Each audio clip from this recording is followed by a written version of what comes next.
yookiin hojjadhu yookiin baradhu lameen irraa tokko filadhu muslufummaarraa fagaadhu yookiin hojjadhu yookiin baradhu lameen irraa tokko filadhu muslufummaarraa fagaadhu.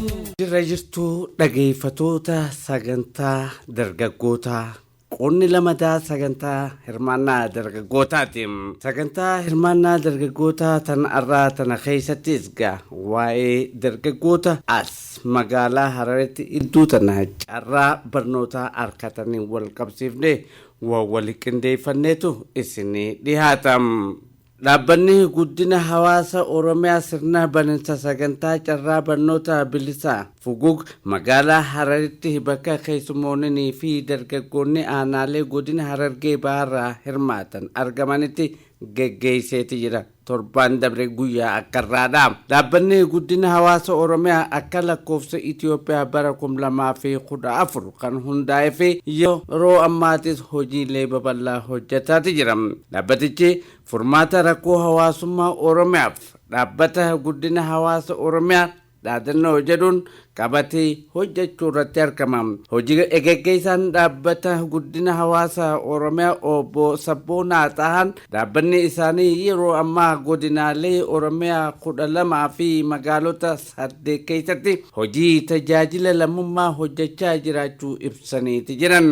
Waggoota 5 kana keessattis baasii qarshii miiliyoona 150 tilmaamamu aanaalee godina Harargee Bahaa 2 keessatti misoomawwan bu'uuraa kanneen akka barnoota fayyaa fi kan birootis hojjechaa jiraachuu himaniiti jiran. Waltajjii kanarratti hojii deeggarsa namoomaa irrattis hirmaachuuf maatii harka qalleeyyii gargaaraa jiraachuu ibsan. Sagantaa torban dabre barattoonni maatii harka qalleeyyii ta'an 35 carraa barnoota akka argataniif yaadamee ta'uu himaniiti jiran. Barattoonni kanneenis barnoota isaanii kolleejjii Awaash Vaaliitti akka hordofan walii galuu himaniiti jiran. Hawaasni bal'aa fi akkasumas dhaabbileen misoomaa hundi dhaabbatichaa cinaa akka dhaabbatan obbo Obsaan dhaamsa dabarsaniiti jiran. Itti aanaan diinii kolleejjii Awaash Vaalii damee Harar obbo Yusuf Abbabe gama isaaniitiin akka kolleejichaatti barattoota kanneen simannee barsiisuudhaaf qophiidha jedhaniiti jiran. Barattoonni kunis carraa argatan kun fayyadamuu iddoo guddaa ga'uudhaaf cimanii barachuu akka qaban dhaamsa dabarsaniiti jiran. Barattoonni carraa barnoota kana argatanis kanaan dura sababa rakkoo hawaasummaatiin barnoonni isaanii adda kutuu himanii dhaabbata kanaan carraa barnoota argannee barachaa jiraachuu keenya ni ibsina jechuudhaan wayita haasofsiifne nutti himaniiti jiran. Barattoota carraa barnoota argataniifis waraqaan ragaa kennamteeti jirti. Mee waltajjichinis kan eegalame eebba manguddootaatti ture kana fakkaata. Assalaamu alaykum warahmatullahi wabarakatuh. Arraata nagaa guyyaa jabaa guyyaa Oromoon barnoota irraa hunduu duubatti hafte abbaa biyyaa taatee sabaa sablammootaaf jalatti hammattee biyya bulchaa jirtu. Kanarratti barnoota dur afurii oliin baran kan jiraataa keenya ilmaan baalabbaa taate malee afurii oliin kun san keessa dabarree arrammoo waldaa hawaasa Oromiyaatiin deeggarsa hawaasa Oromiyaatiin Oromoon barattee biyya bulchuu qabdi. Diploma irraa gara digirii irraa gara maastara irraa gara diiktorummaa irraa akkasuma oloo fi barnootaan guddatu qabnaa jee waldayni keenya kamaare Oromiyaati maqaan guddina hawaasa Oromiyaa mee oku takka shab godha barkamtu. Ani kun sheeka keessanii moo sheeka keessanii miti sheeka Oromootii mi ni sodaadhaniiru wayi sodaa qaba. Kanaafuu sheeka keessan tahee abbaa keessan tahee arra barnoota kanaaf akka nuu barattan du'aa'ii maqaa waldaa keenya kanaatiin guddina hawaasa Oromiyaa Oromoo mi beek Oromiyaa jedhan Oromiyaan bal'oo moo rakkoo bal'oo jika akkana qabu sheexana rabbi nurra haa qabu aamin jitolchi Oromiyaa rabbi haa bal'isu.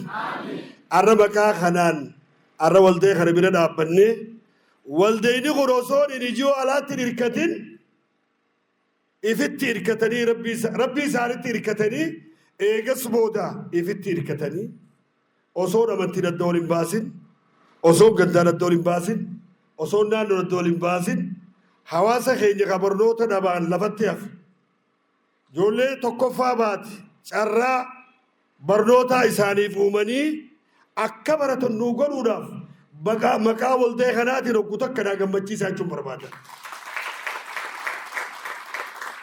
Anillee bakkii nama dhaabbannee dubbatu jiru kun abbaa keessan ta'uudhaaf sheeka keessan ta'uu wajjin Minisootaa Oromiyaa magaalaa Harariin jira harka dhawaaf gaatanaaf. Carraan akka isinii kenname maqaa kiyyaa fi maqaa Sheekh Ustaaz Ahmad Nuurii fi maqaa warra jiruutiinis walta'inni kun nu yaadatee ilmaan keenyaas akka nuu ka'ee balanii gaafadha harkaan naa mirkaneessaaf. Kanaaf gara du'aa deebi'uudhaaf wayi namni guddatuun barnoota qofa. Walta'inni kun wanni hawaasa keenya bira dhaabbatuuf ijoolleen teenya akka abbaa biyyaa taatu barnootaan bulchiinsaan waan barbaachisu cufaan akka ijoolleen tun nuu barattee arra lolli guddaan afaan qawweetii miti. Saba keenyaaf afaan qawweetii miti. Arra lolli guddaan maali? Barnoota. Barnootaan malee namni guddatu. Biyya bulchuun akka Diktoora Biyyiitti akka Diktoor Lammaa Magarsaafatti warra isa fakkaatu ta'uudhaaf barnoota yoo guddannee qofa hawaasa keenya guddisuu dandeenya. Kana waan ta'eef arra gaarutti waan kanatti ammarraa eegallee abbaadha. Hawaash faalii arra isin keebaluu deemtuufis abbaadha. Akkasumatti koollejoota biraa kan yoo jiraateefis abbaadha. Maaliif koollejoonni cuftiru Ministoota Oromiyaa magaalaa Hararii waan barataniif isin cufaafuu abbaadha taana. Kanaaf barnoota kana nuu jabaattanii warreen biraan leeccarraan akkana akka nuu kennamu asumarraa maqaa amantiitii fi maqaa abbootii gadaallee irra bakka nama buunana fakkaatti waan sheeka kitaaba qofaatii miti wal keessaan haasawa. Beerki keessan goggoof ijoolleen maal taate moo. Kanaafuu barnoota kanatti akka naa jabaattan isin gaafadha.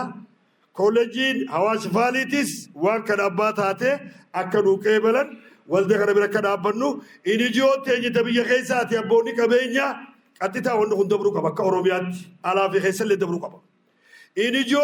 Inijoo biyya keessaa tana bira dhaabbannee ana ka sheekarraa eegalee buusii teenya buufannee ilmaan dadhabaadhaa ka barnoota laafatan akka nuu barataniin dhaamsa godhuu barbaada. Warri alaa abboonni qabeenya ka keessaa ka alaatilleen akka ijoollee tana bira nuu dhaabbatan waldeeyaa kana bira akka nuu dhaabbataniin maqaa rabbiitiin dabarsuu barbaada. Waan dhageeffataniif galatoomaa. Wassalaamu alaikum warahmatullaahi wabarakaatuh. Dhaabbata guddina hawaasa Oromiyaa inni ijoo keessa kana eega alhamdulillah rabbiin ka kana nuu ijoollee tana mataa waliin nuu qabee tokko nuu godhee lafaa nuu kaase nuu dammayse rabbi biraan hafiniin jedha. Amiin. Amiin jettani. Amma akka jettu maayisa chaayinaatti biyya arabaatti namni tokko jedhe qurxummii qabee sii kennuurra akkatti qurxummii qabattu si barsiisuutu irra caalaa jira. Beelaalame irkattummaa irra jalaa nama baasuudhaaf qurxummii sii alloolee sii kennuurra akkatti qurxummii alloollattu si barsiisuun waan guddaadhaa jira. Amma ijoolleen teenya dhaabbanni kun mata duree arra eegale kanarratti nama sammuu nama meeqa hawaasaaf ichi qaree baase duba. Hawaasaaf qaree sammuu tolchee ichi baase. Dhaabbata kana bakka rabbi nu haa qabu. Dhaabbata kana bakka rabbi nu haa qabu. Rabbi bira haa dhaabbatu. Nama sammuu ichi qaruu jechuun baay'ate baasee hawaasaaf jechuu ijoolleen tun. Namni barsiisaa ta'es namni dhaabbata tokko bira dhaabbatees hawaasaati malee maallaqaami akka hoo nama. Saniif ijoollee tana bira rabbi nu haa dhaabbatu. Irraa haa dalagu. Ijoolleen barattoota ta'arra yaamamte tanaas taa akka gaariitti qayyabattee isaan kana maqaa gootu rabbi nu haa godhu. Ta ganda keessan banne rabbi haa godhu. Ta biyyaa dawaa rabbi haa godhu. Isaan ka biyyaa dawaa rabbi haa godhu. Irraa rabbi haa dalagu. Irraa haa dubbatu. Awaash Faalii arra ichi gorte tanaas eebar hawaasaaf dhaabbatti. Kolleejjiin hundinuu hawaasaaf dhaabbatti. Rabbi bira nu haa dhaabbatu. Rabbi bira nu haa dhaabbatu. Shamarran keenyaas dargaggoo keenyaas warra waan kana bu'aa fidee namni isa booda akkatti laallatu rabbi siraa godhu. Wabillahi tawfiiq. Assalaamu alaykum warahmatullahi ta'ala wabarakaatu. Yoo baranne yoo hojjanne tabbabaanaan komsaa qabeenya keenyaan dhibdee furannaa. Yoo hojjanne yoo baranne tabbabaanaan komsaa qabeenya keenyaan dhibdee furannaa. Iftarree saba keenyaaf dirmannaa hawwii teenya maraa ifiif mirkaneeffannaa.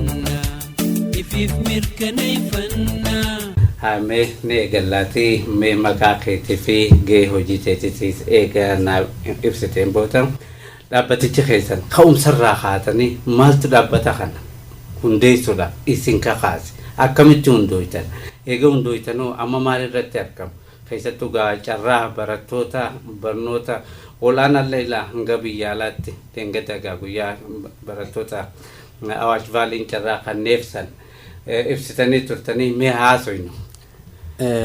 Tole galatoomii yeroo Zakariyaa isinii fi raadiyoo Hararrillee galatoomaa jechuun barbaada. Maqaan kiyya Sabboonaa Xahaan jedhama. Sabboonaa Xahaayyaati. Hojii gaggeessaa olaanaa dhaabbata guddina hawaasa Oromiyaati. Dhaabbanni guddina hawaasa Oromiyaa dhaabbilee gargaarsaa fi misoomaa akka sadarkaa naannoo Oromiyaatti hojjetu keessaa tokko yoo ta'u, dhaabbanni kun bara 2014 akka lakkoomsa Itoophiyaatti kan hundeeffamedha. Kaayyoon isaa guddoon akkuma jenne gartee yeroo san keessatti yeroo keessattuu bara 2014 keessa haalota biyya keenya keessa turanii wal qabatee yeroo sanitti jaarmayaaleen biyyoota alaa baay'een isaanii haala waraanaa yeroo san tureetiin waraana waloo biyya keenya keessa tureen hojii dhaabanii biyyaa bahuufaa ture. Gartee hirkattummaa yookiin ammoo siyaasa biyyattii gara barbaadetti shifti godhuudhaan gargaarsa namummaa siyaasaaf fayyadamuu barbaadanii turan. So kanarra dhaabbannee gaafa kana jaarmayoonni international organization kun gaafa bahan lakkaanuu biyya kana keessatti hirkattummaa jira yoo siyaasni isaanii tole malee wanni tolaan jirtu waan jirurraa dhaabbilee biyya keessaatiin akka bakka bu'u tattaaffiin akka biyyaatti akka naannoo Oromiyaatti godhamaa ture. Tattaaffii godhame keessa ammoo jaarmayaaleen siviilii hawaasaa biyya keessatti akka baay'atu hojiiwwan dhaabbilee internaashinaala san akka bakka buusanii hojjetaniif kallattiin kaayamee ture. Nus kanumarraa kaane ogeeyyii garaagaraatiin dhaabbata guddina hawaasa Oromiyaa kana akka naannootti dhaabbata gargaarsaaf misoomaa akka ta'uuf ka hundeessine. Kanaan wal qabatee waggoottan afran kana keessatti hojiiwwan misoomaa irratti bobbaanee baay'een turree jirra. Gama hojii gargaarsa namummaatiin ammoo gara Harargee lixaa jiddugala Shawaa Gujii dabalatee godinoota baay'ee keessatti dhaabbanni keenya sochii kan godhaa ture. Waggoota afuriin booda ammoo gara humna isaa dhaabbatichaa guddisuudhaan gara hojiiwwan misoomaatti galee jira. Kanneen keessaa barnoota, fayyaa, gartee qonna irratti illee xiyyeeffannee gartee faayidaa tokko malee jechuun akkuma jaarmayoota kamiyyuu jaarmaya guddaa fi wabii uummata kanaa ta'e ijaaruun dirqama waan nutti ta'eef nulleen akka dhaabbataatti dhaabbata kan hundeessinee jirra. Baay'ee gaariidha. Dhaabbatichi keessan madda galii eessarraa walitti argatu. Amma waldaan misooma Oromiyaatis ni jira. Walitti dhufeenya waldaan misooma Oromiyaa kanaa wajjin qabdan hoo maal fakkaata? Takka garaagarummaan isaatis akkamitti ibsama?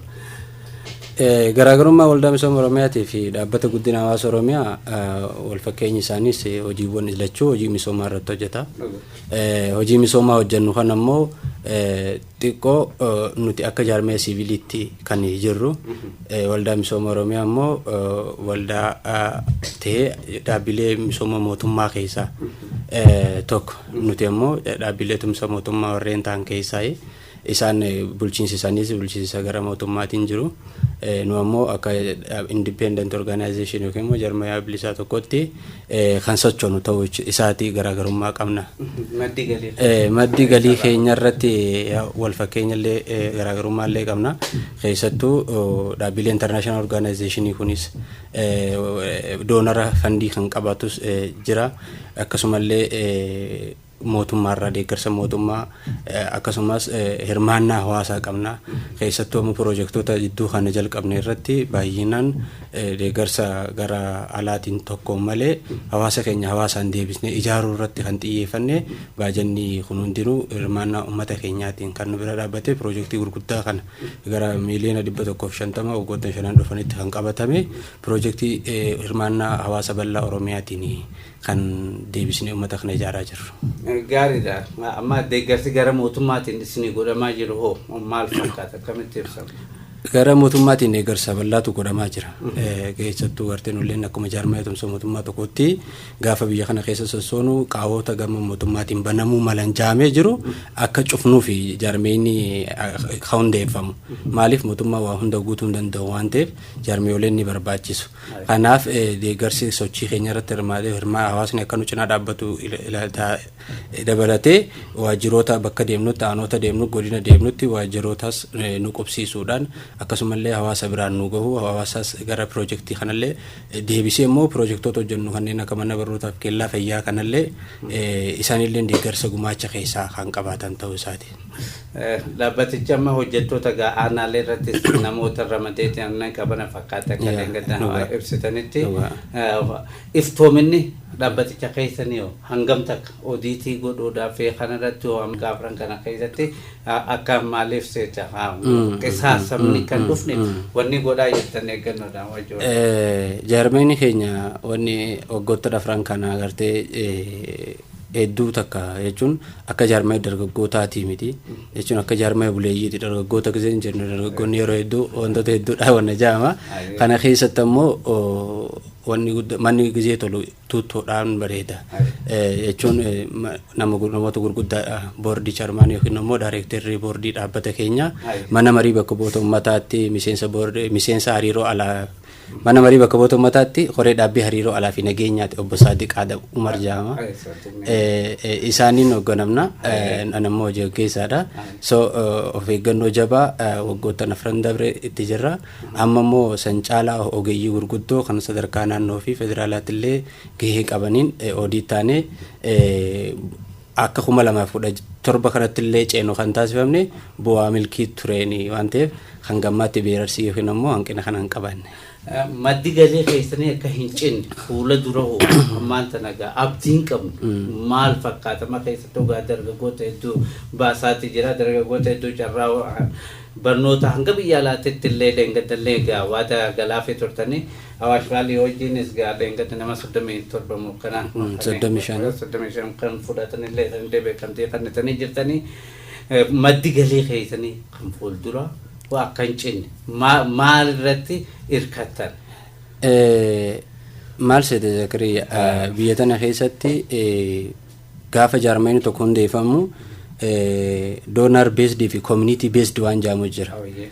Jaarmeen irra guddaan isaanii biyya kana keessatti gaafa nuti galmoofnu gara 584 ture kana keessa nuti akka waldaa misooma Oromiyaa Busaa Gonafaatii fi dhaabbata guddinaa Oromiyaa akka sadarkaa sadaffaa irratti argamna.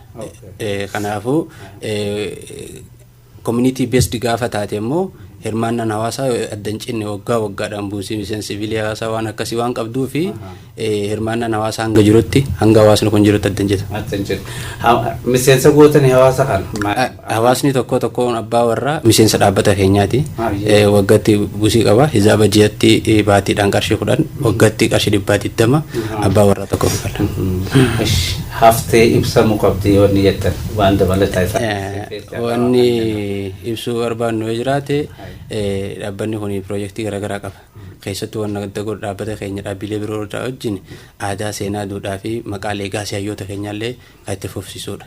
Kanaan kan keema piroojeektoota akka gooroo guutuurraa qabnu Sheebakrii Sabaloo kellaa fayyaa waliigalaa Sheebakrii Sabalootti jira as gara qarsaattiin kan jiru immoo mana barumsaa moodel iskuula kan jaarraa abbaa gadaatiin moggaafamee jira maayaarraa kan abdii qopheetiin maqaa moggaafamee piroosesa hunda xumurree ijaarsaaf qophoofne jirra. So dhaabbata akkasii kana bira immoo hawaasni isaanii akka dhaabbatan uummanni keenya tumsa nu barsiise kana uummanni godina Harargee Bahaa fi akkasumas uummanni Oromoodha maqaa kiyyaa fi maqaa dhaabbata guddinaa Oromiyaatiin galatoomaa tumsi keenya waliin taane uummata keenya ijaaruun jedha. Galatoomaa. Nee galaati maqaa keetii fi gahee hojii teetiitis achi keessatti walda'icha keessatti dhaabbaticha keessatti eegannaa ibsiteen booda waan sabboonarraa hafee itti dabalamuu qabdi jettu na odeessi. Ya galatoomii adeeroo Zakariyaa Abdii Maammas Sayidiin jedhama. Hojii gaggeessaa dhaabbata guddina hawaasa Oromiyaa damee godina Harargee baati. Wanni dhaabbanni keenya dhaabbata yeroo dhiyootti hojii eegale garuu ammaan tana waan gaariirra jiru akka godina keenyatti aanota 15 fi bulchiinsa magaalaa lamarraa qabna. Aanota pirojektii miiliyoona 10 tacarraa barnoota bilisaa tana dheengadda eegale tana malee pirojektii waliigala miiliyoona 150 qabna waliigala. Gooroo guutuu irratti keellaa fayyaa pirojektii miiliyoona 30 qarsa irratti akkasitti miiliyoona 35 gooroo mutiitii irratti miiliyoona 30 kana wanni jechuu barbaadeef wanni ganaa ni eegalle malee hin xumurre uummanni keenya bal'aan akka nu bira dhaabbatee gargaarsa waa hundaatiin miseensummaadhaan waa hundaan akka nu cinaa dhaabbatuun gaafadha ammoo wanni galatoonfachuu barbaade bulchaa godina Harargee ba'aa Aadde Miskii Mahammad dhaabbata keenya kana nu cinaa dhaabbattee kana nu dabarsitee aanaa hundarra akka geenyu waan nu gooteef galatoomii jechuun hin barbaada. Akkasuma dabalataa wanni kabajamurraa hafe carraa barnoota bilisaa 35 kana bichaa miti. Carraa maastarillee nama 3 kakannamee jira. Dagatame. Yuunivarsiitii Haramaatii wajjin, Yuunivarsiitii Odaa Bultuu wajjin. Akkasuma ammaas bakka hedduutti carraa barnoota hedduu kannaa jira. Dhaabbanni keenya waan tana sadarkaa gaariirra jira. Isinillee warri miidiyaa Harar galatoomaan isin jechuu barbaada. Galatoomee abshir dargaggoonni keenyas carraa kanatti akka gara keessan dhufan dargaggoonni hundilleen dargaggootaafis dhaamsi qabu. Dargaggootaaf wanni hin dhaamu. Dhaabbanni dhaabbata keessanii hundi karaan keenya hundi banaadha. Akkanii fi nu cinaa dhaabbattanii akka nu makamtan jechuun barbaada. Ispeeshaalii dargaggoota karaa 35 qabna amma akka godina Harargee baatti. Koordineetaroota nama hojumaa warra wajjin eegallee jiru nama 35 oli 30 takkaa oli kan hunda dabalatee warree wajjin jiru kunillee carraa banee fi akka dargaggoonni keenya miseensa dhaabbata keenyaa ta'u asumaan afeerraa dabarsuudhaaf. Guddaa galatoom. Mee maqaa keetii fi gahee hojii teetii walda'icha keessatti eegannaa ibsiteen booda egaa dhaabbaticha kanatti ida'amte hangamta akka hirmaannaan dubartootaa dhaabbaticha keessa maal fakkaatti gamanumaanuu shamarran keenya argaa dhaabbaticha kanaa wajjin akka fuula durallee gaa tarkaanfatan ergaa dabarsitu asinaasee gahe. Hayyee galatoomii adeeroo Zakariyaa. Maqaan kiyyaa Hayaat Jamaal Abdullahi Jaamaa ofiisara misooma fayyaa hawaasaa fi damee barnootaa dhaabbata guddina hawaasa Oromiyaa damee godina Harargee Bahaati. Egaa dhaabbanni keenya carraa barnootaatis barattoota barachuuf fedhii qabaanii garuu osoo hin baranne hafan barachuu hin dandeenyeef carraa barnootaa kanneen jira akkuma dheengadda agartanitti. Baay'inaan dubartootaaf kan carraa kana laatee jechuudha. Kanneen keessaayis namoonni 20 dubartoota yoo ta'an 15 immoo dhiira. Carraa barnootaa kana akkana laannee jechuudha. Gamanumaanuu dubartoota keenya akka dhaabbaticha cinaas dhaabbatanii dhaabbaticha kun gartee bu'a qabeessa ta'u wanni ergaan dabarsitu. Ergaan ani dabarsu wanti hunduu ni danda'ama.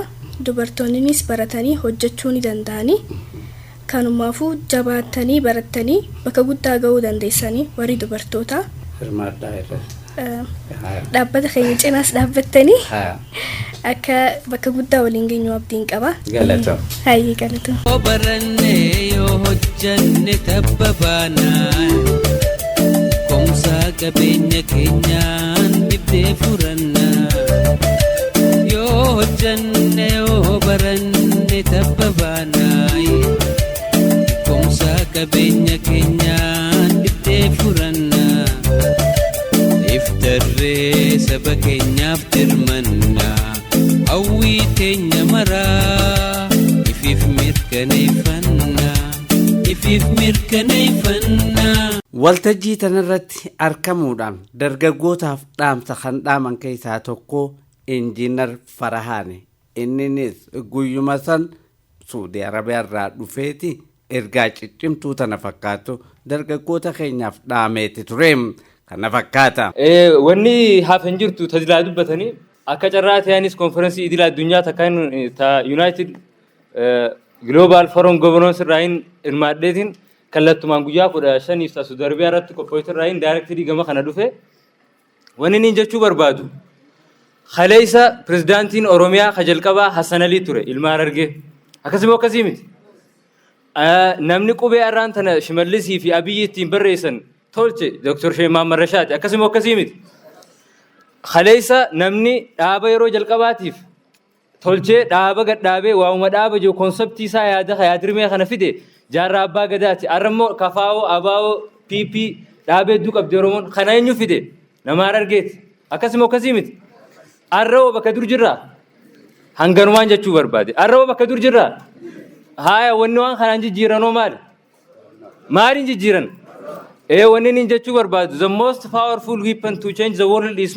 education akkasuma akkasii miti saniifuu Ali Birraan maal jee barnoota ammaas maali sanumaaf jecha dhaabbata kana galatoonfachuu barbaada silaa adda miskiin jiraatte waan hin juuniin qaba dhaamsaan dhaamuuf hin qaba akka kiyyatti ani osoo namni takka nama gargaariniin ifumaaf mataa kiyyaaf United People Global irraa online carraa mokoradhe gaafa san namni takka na duuban jirre rabbii tokkicha malee ijoolleen ilmaan Harargee meeqaantamtu darasoonni ilmi rabbii baratanii hasilaa mataan isaanii biyya bulchu hasilaa mataan isaanii gaaffii arra nutti uumamte tana cufu meeqaatamtu darasummaa qofatti hafe san kabaasu eenyu ta'uu qaba eenyutu baasa kiisha keenyaanimi ilmaan keenyaanimi eewwa tanaan itti dhaammachuu barbaada darasoota ilmi rabbii baratanii deeman kan silaa barnoota addunyaa xiqqootti hidhaatan sammuun isaanii biyya bulchitu isaan sayyaadachuu keessatti dhaabbanni keenya itti deemna kalamada ammoo hiriilee addunyaa mijjeessuudhatti isinitti hin kijibu waaniin ifi harkadha guyyaa lama dura konferensii addunyaa irraan ture gaaffiin achirratti harkeefi taasii wallabdi ani digrii associate digrii kaniin eebbifameen Hurricane Iceland of Science and Technology irraayin associate digrii leadership idhaan eebbifame online mood wanni niin itti himu ijoollee darasootaatiif ilmaan hiyyeessaatiif nuti sammuun teenya tanuma akka jaarraa abbaa gadaati sammuun teessan tanuma akka Hassan Ali kan pirezidaantii Oromiyaa jalqabaati achi booda hoo yoo rabbi jee kadhumaatis nu ta'a jechuun barbaada galatooma. Yoo baranne yoo hojjanne tabba baanaan komsaa qabeenya keenyaan biddee furannaa yoo hojjanne yoo baranne tabba baanaan qabeenya keenyaan biddee furannaa iftarree saba keenyaaf dirmannaa hawwii teenya maraa ifiif mirkaneeffannaa. Maqaan kiyya Heedan Abdii Mahammad Caama. Jiraattu Dadarii irraa hin dhufees. Har'a maaliif asitti argamte? Wanni sitti argameef affeerameetiin asitti argame. Maaliif affeeramte? Marii gaggeessuudha. Marii waa'ee maal irratti xiyyeeffate? Waa'ee dhimma barumsaati. Haa wal qabatu. Barattuudhaati? Barattuudha. Kutaa meeqa barattaa?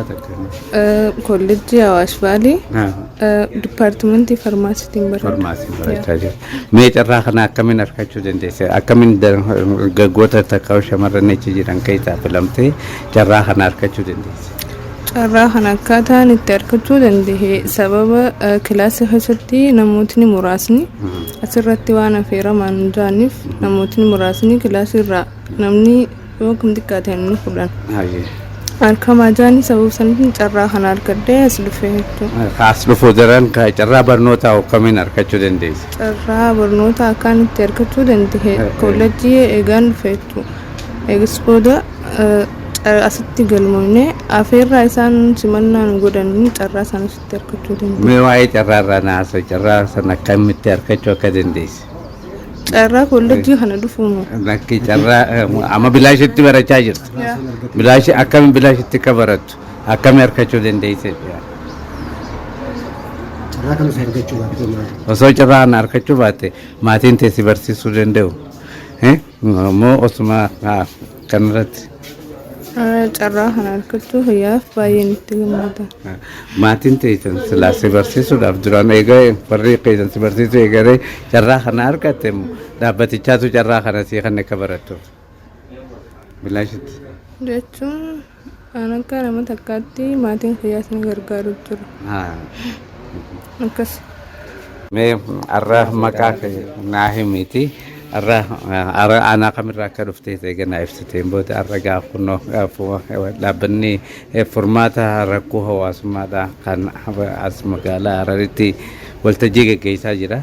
Haala kamiin waltajjii kanarratti hirmaatte mee naa odeessi. Maqaan kiyya Khadir Abdiyyuyyaatiin jedhama. Sababa rakkoo adda addaatiin barumsallee eegareetiin jidduutti qaxxaamuree muree ture. Sababa dhaabbata hawaasa guddina Oromiyaa kanaan furmaata hedduudhaan argadhe. Aanaa kamirraa dhuftee? Aanaa Calanqoo. Aanaa Meettaa? Aanaa Meettaa. Aanaa Meettaa irraa hin dhufe. Calanqoorraa dhufte. Maal barachaa jirta amma? Akkaawuntingiidha. Akkaawuntii eessa barachaa jirta? Awaash Vaalii. Awaash Vaalii barachaa jirta. Duraan mee maatiin ta'e hanga kutaa 12 barattee turte? Yeroo sanitti akkamitti gargaaraa turan eegas booda gamaallee barnoonnis kafaltiidha. Kafaltii sanarratti rakkoon barnootatti fufuudhaaf si quunnamte irratti ibsime. Duraan maallaqa kafalaatiin barachaa ture. Sababa haati too dhukkubsatteen barumsa kana jidduutti mure baradhee xumuruu hin dandeenye. Dhaabbanni kuni sababa kiyya kanaaf furmaata guddaa naa ta'e. Dhaabbanni guddina hawaasa Oromiyaa kun jechuudha. Akkasitti gahee guddaadhaan argadhe sababa dhaabbata kanaatiin. Barumsaaniin jidduutti mureelleen itti fufuu danda'eetiin jira. Sababa dhaabbata guddina hawaasa Oromiyaa kanaan. Dhaabbata guddina hawaasa Oromiyaa kana hedduun galatoomfadha. Dargaggoota akka keetillee carraa kan argatanii wanni jettuun ergaa natti dabarsitu. Ergaan ani dabarsu barumsa isaaniif duuba akka hin jenne sababa rakkoo adda addaatiin akka if duuba hin jenneen isaan hubachiisa isaan gorsa. Dargaggoonni abdii egereetii keessattuu jireenya fuulduraa akka isaaniitiif illee barachuun murteessaadha. Dargaggoonni keenya araada adda addaa illee irraa fagaatanii akka barataniif wanni dhaamtuuf. Wanni dhaamuuf karaa dhaabbata hawaasa guddina Oromiyaa rakkoo adda addaatiin barumsa isaanii akka hin murre dhufanii furmaata gahaa akka fudhataniin isaaniif dhaamsa gahaaf galatoon. Fayyaanaa ta'e. Asinis. Hee. Kombolcha kottuna. Mee maqaa keenyaa ibsitee aanaa irraa dhuftee eeganaa ibsiteen booda mee ati arra kunoo asitti marii dhaabbata guddina hawaasummaadhaa keessattuu rakkoo furuudhaan wal qabate kanarratti si argee duraan maal keessa turte eegeen dhaabbaticha hundi dhufee carraa maal sii kan? Ani maqaan kiyya Ibsaa Abdulaziz Umaroon jedhama. Kaniin irraa dhufe aanaa Kombolchaa. Dhaabbata guddina hawaasa Oromoo kana akkuma barumsa 2015 xumurreen barumsa sababa achi booda qabxii yuunivarsiitii waan nuuf hin dhufiniin irraa addamurree maatii irra deebinee barumsa kana harka qalleeyyummaa maatiidhaan kasila barannu Harar nu barsiisuu waan hin dandeenyeef kolleejjii nu barsiisuu waan hin dandeenyeef manatti hafnee jira. Inni kun dhufuun furmaata guddaadha nuu ta'e. Sababa inni kun dhufeeni amma barumsa kiyya deebi'ee jiran. Amma maal barachaa jirti? Ani kaniin nam barachaa jiru amma isa kanaan seenuu deema malee kanaan dura barumsa kutaa qollaa xumureetiin jira. Amma takka lafaan ba'ee jechuudha. Amma takka osoo hin baratin lafa baate. Osoo hin baratin lafa. Amma carraa harkatti. Amma carraa bal'aa harkadheetiin gammachuudhaan akka nama yuunivarsiitii san seeneettiin amma mooraalii qaba jechuudha. Guddaa galatoom. Galatoom. Fayyaanaa ta'e. Egaa dhaggeeffattoota keenya kabajamoo sagantaan teenya tan dargaggootaa keessatti hirmaannaan dargaggootaa tanarraa fuulii qindeeffannee tana fakkaate hin raawwanne dargaggoota hedduudha waayitaasan haasofsiifnee jirra. Waltajjii kanarratti argamne itti fufa isaa bal'inaan torbaan kan qabannee dhiyaannuuni ta'a. Nagannuu jiraadha. Yoo baranne yoo hojjanne tabba baanaan komsaa qabeenya keenyaan biddee furannaa. Yoo hojjanne yoo baranne tabba baanaa